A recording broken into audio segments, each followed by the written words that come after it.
Bienvenue sur Temps Noir, Voix forte, où nous explorons les changements géopolitiques qui redéfinissent notre monde. Le samedi, des centaines de manifestants se sont rassemblés au cœur de la capitale du Niger, Niamey, pour demander le départ des troupes américaines du pays. Les manifestants ont marché bras dessus bras dessous à travers la partie centrale de la ville et ont agité des drapeaux nigérians pour exprimer leur désaccord. Cette manifestation a été déclenchée par la récente décision du gouvernement militaire de mettre fin à un accord militaire avec les États-Unis et d'accueillir des instructeurs militaires russes dans le pays. La manifestation ressemble à la protestation anti-française qui a eu lieu il y a quelques mois au Niger. Ces protestations ont conduit au retrait des forces françaises du pays après le coup d'État militaire. Les manifestations actuelles contre les troupes américaines sont une indication du mécontentement croissant du peuple nigérien à l'égard de la présence militaire étrangère dans leur pays. Lors d'une marche de protestation au Niger, une pancarte écrite en anglais a attiré l'attention de nombreux manifestants. La pancarte disait USA dehors du Niger. La protestation était organisée en soutien au gouvernement militaire et à sa décision d'annuler un accord qui permettait à environ 1000 militaires américains d'opérer à partir de 2 bases dans le pays. Les manifestants, qui étaient contre la présence militaire américaine dans leur pays, ont exprimé leurs préoccupations et leurs objections à travers divers slogans et chants. Maria Saleh, une manifestante, a parlé à l'agence de presse Reuters et a déclaré qu'ils étaient là pour condamner la base américaine et pour faire savoir qu'ils ne voulaient pas d'Américains sur leur sol. La foule a scandé des slogans tels que Abbas, l'impérialisme américain et la libération du peuple est en marche. La protestation était une indication claire de la frustration du peuple à l'égard de la présence militaire américaine dans leur pays et de leur désir d'un retrait complet des forces américaines de leur territoire. Jusqu'au coup d'État de l'année dernière, le Niger était resté un partenaire de sécurité clé de la France et des États-Unis, qui l'utilisaient comme base dans le cadre des efforts internationaux pour lutter contre une rébellion vieille de 10 ans dans la région du Sahel, en Afrique de l'Ouest. En mars de cette année, le pays a suspendu son accord militaire avec les États-Unis. Avant la suspension, l'armée américaine comptait environ 650 personnes travaillant au Niger en décembre. Ces informations ont été divulguées dans un rapport de la Maison-Blanche soumis au Congrès.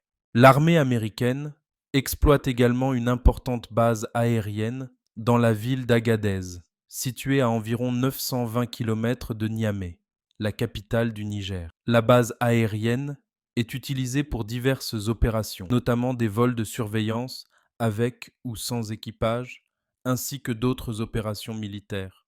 Entre-temps, suite au coup d'État de juillet qui a renversé le président démocratiquement élu Mohamed Bazoum, la junte au pouvoir au Niger a exigé le retrait immédiat des troupes françaises du pays. La France, qui soutenait militairement le Niger depuis plusieurs années, avait accepté les demandes de la junte et avait retiré ses troupes et ses avions militaires avant la date limite du 22 décembre. Cela a marqué la fin de la présence militaire française au Niger, une évolution significative dans le paysage politique de la région. La rupture des liens entre les deux pays a été une décision audacieuse qui a envoyé un message clair au monde sur la position de la junte en matière d'intervention étrangère. Le Niger, pays d'Afrique de l'Ouest, a franchi une étape importante dans sa politique étrangère en mettant fin à ses accords militaires avec ses anciens alliés occidentaux. Le pays s'est également retiré du bloc politique et économique régional, l'ECOWAS, et a renforcé ses liens avec la Russie. Cette démarche suit les traces du Mali et du Burkina Faso voisins qui sont déjà sous régime militaire. L'ouverture du gouvernement militaire à une coopération plus étroite avec Moscou a été confirmée mercredi avec l'arrivée d'instructeurs militaires russes et d'équipements dans le pays. La présence russe au Niger s'inscrit dans la stratégie plus large de Moscou visant à accroître son influence en Afrique. Alors que certains citoyens ont accueilli favorablement l'assistance militaire russe, quelques drapeaux russes étaient visibles lors de la manifestation.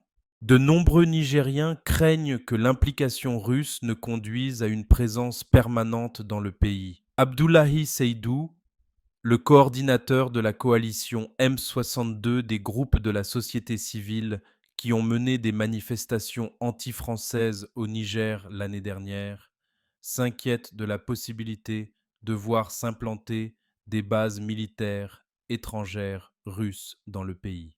Selon Seydou, une telle décision pourrait entraîner le même résultat que les accords de coopération militaire français et américains, qui ont finalement abouti à l'occupation de grandes parties du Niger par ces puissances étrangères. Les préoccupations de Seydou ont été soutenues par Soleiman Ousmane, un étudiant qui estime que l'histoire du pays qui a permis l'implantation de bases militaires étrangères a eu des conséquences négatives sur la souveraineté et la stabilité du Niger.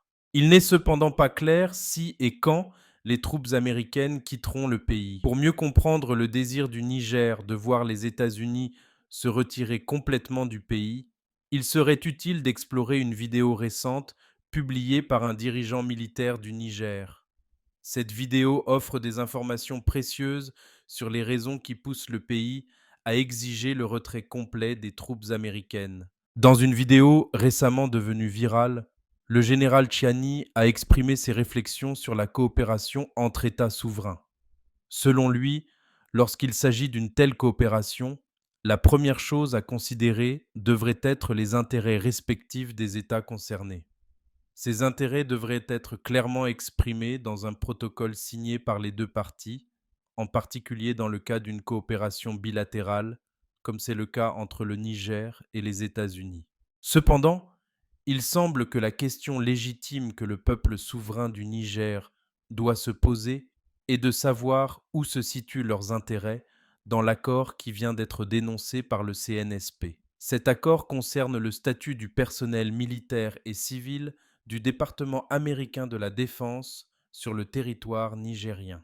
Cette question est restée sans réponse depuis 2012. Le général Chiani se demande comment il est possible de parler des intérêts du Niger lorsque qu'une simple note remplace un accord formel et lorsque les Américains stationnés là-bas refusent de fournir les coordonnées des bases des terroristes qui causent des dommages quotidiens. Il remet également en question la façon dont les intérêts du Niger sont servis lorsqu'il est contraint de payer les factures liées aux impôts pour les avions militaires américains, alors que ce sont les Américains qui devraient le faire. Il souligne le fait que les États-Unis ne versent pas un seul kopek au Niger pour le stationnement de leurs forces sur le territoire nigérien, ce qui est contraire à la pratique dans d'autres pays. De plus, le général Chiani soulève des préoccupations concernant la violation de la Charte de San Francisco de 1945 sur la non-ingérence dans les affaires intérieures